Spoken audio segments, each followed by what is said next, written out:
would move approval of the award to American Contractor, American Contractors Club. Dave O'Mara Dave O'Mara Contractor Contractor. Incorporated.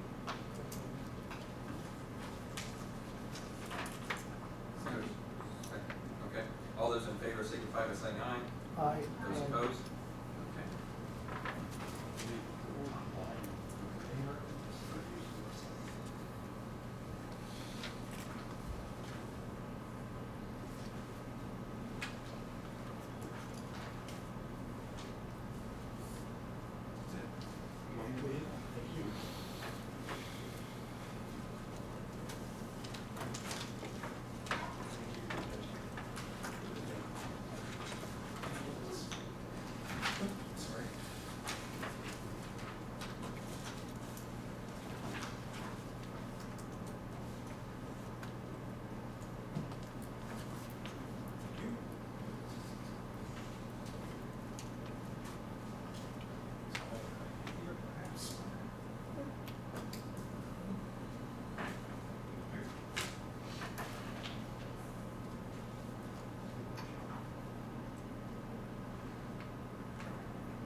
Okay, so that takes us down to the end here. So a couple things. That's right there.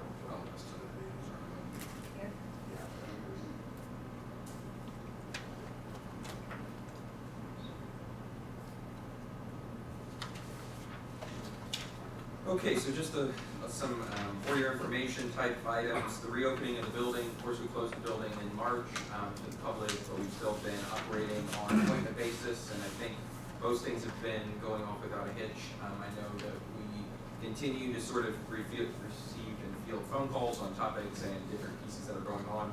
We continue to do that. Everybody is back to work in their offices on site throughout the city. So nobody's working from home anymore, with the exception of maybe one that has some major underlying health issues. But everybody's back. We do plan to reopen the building, at least the front piece of it, June 15th, which is in accordance with what the state is doing with the state government buildings. We'll get a back on track plan. We'll do that. We are still discussing what options we'd like to do with the utilities office because of all the sort of customers that walk in and pay with cash and credit cards, and how do we make sure that the folks that work down there are safe, and we have a process for that. So we're still going through that. But so far, everybody's been paying their bills. It's been going well. Online payments are up. Dropbox payments are up. So it hasn't been that big of a hindrance. And I haven't actually heard of any complaints about somebody not being able to pay the bill.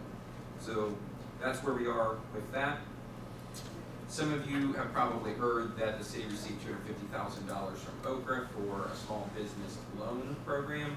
OCRA changed that on us, and they made it become a grant so that we can just pretty much give the money to businesses that apply.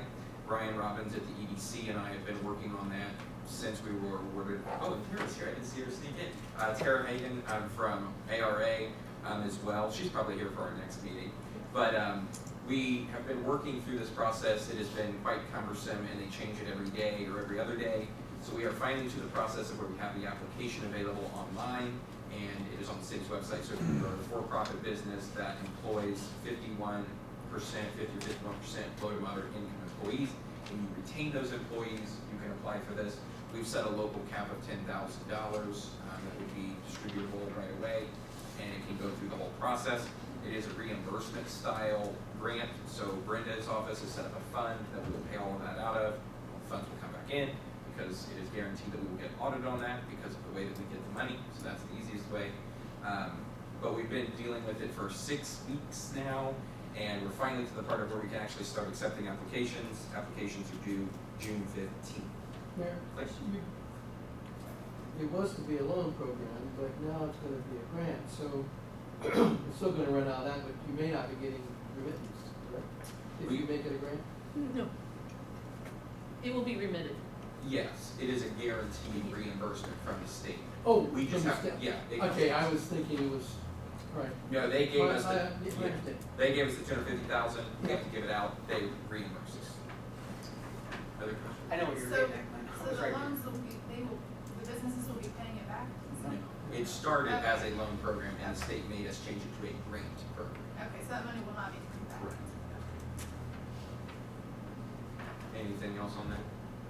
How are you going to, announce or, advertise this to the local businesses?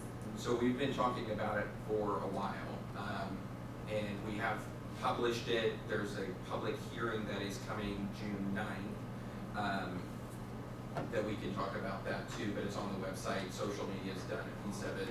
EDC is on the radio every Friday along with the chamber. I'm on the radio every Thursday. We've been talking about it for a while. I think we actually received our first application today, and they would just put up on Thursday or Friday for us. Other questions on that? Okay, part of the CARES Act, the federal government gave the state of Indiana $300 million for COVID response expenditures. This was provided within the last few weeks, but it was never, we weren't told about this coming when it started. So the city and county have been fiscally responsible in making sure that our response was affordable and something that we operated inside our boundaries to do.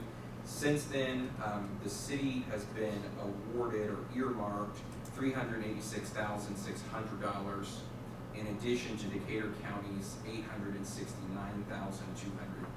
$869,298, meaning the city has up to $386,000 to spend on COVID-related items, but it is again reimbursement, and we have to actually get the item approved to be reimbursed. So I've enlisted the help of Barnes and Thornburg, who does our bond counsel, to help us make sure that we capture as much of that money as we can, because we have to be careful that we have the appropriation already to go buy something, and then that we will get that money back. It has been just getting started, but part of it too is we can't go back and buy things that we needed 2 months ago. We have to sort of plan for what we will need, and maybe we can, for lack of better terms, purchase items for stockpile, if you will. Because it's sort of a lose it or use it fund. And so that's where Barnes and Thornburg is going to help us. They're going to show us what other communities are doing and how to strategically place the money and make sure that we're in the right spots. Any questions on that? It can't be used for costs that we have incurred already, to reimburse for those? It can, but it's it's kind of specific. Okay. So like a big chunk that they left out is labor. You can't pay any overtime with it, which is really interesting. That's unfortunate. But we did, I know the police department's incurred some in hand sanitizer and PPE type things. I know the street department has to. So we can go back and document that. We bought some software for some of the folks to work from home remotely. That's reimbursable. We just have to go back and capture it. But we didn't spend $150,000 on things because we didn't have the money to do Right, it. yeah. But Can any of that go into the hospital? I think it has to be used by the city itself. The city can't purchase things on behalf of the hospital? We probably can. That would be where Barnes and Thornburg help us with that. Any other questions? Hopefully all of you have had an opportunity to see the sign at Main and Lincoln. That was a very gracious donation from the Rotary Club. It was all privately donated. No taxpayer funds were spent on that. The Community Foundation did put $5,000 towards the electric service, and the city is in ownership of the sign thanks to the generosity of the Rotary Club. It's their 100th year this year, and they wanted that to be an improvement to the corner. So we are working to clean that up. NDOT's going to be working on the structure that crosses Gas Creek on Main Street, and then post that, we will hopefully go and sort of spruce up that corner a little bit. Yeah. This sign is beautiful. It's great. It looks wonderful. It's in the right place. Question. Okay? In the past, that corner has been used multiple times in different events. Is that still going to be allowed? No. So part of what we are doing, and Krista and I have been working on it for a while, we are working on sort of policies and procedures for what the sign is to be used for, who can use it, what information can be presented, and for how long. And then part of that is an improvement to that corner by not allowing the in-the-ground yard sign type things. Most signs that appear on that corner would probably meet the qualifications to appear on the digital sign. The exception with those being the political ones. Well, and that's one of the questions I've had. That property belongs to the city of Greensburg. And from my understanding of the law, that you can't have political signs on community, city-owned property. And there have been signs on that corner from the time I was thought of. That corner is actually one of the few places designated in the city for certain types of signs. So when the sign ordinance was amended the last go-round, there was a lot of debate as to signage in front of individual houses and businesses and that sort of thing. And so that area was utilized and kind of designated as a collection of community-type signage. So I think that's probably the policies that the mayor is looking at,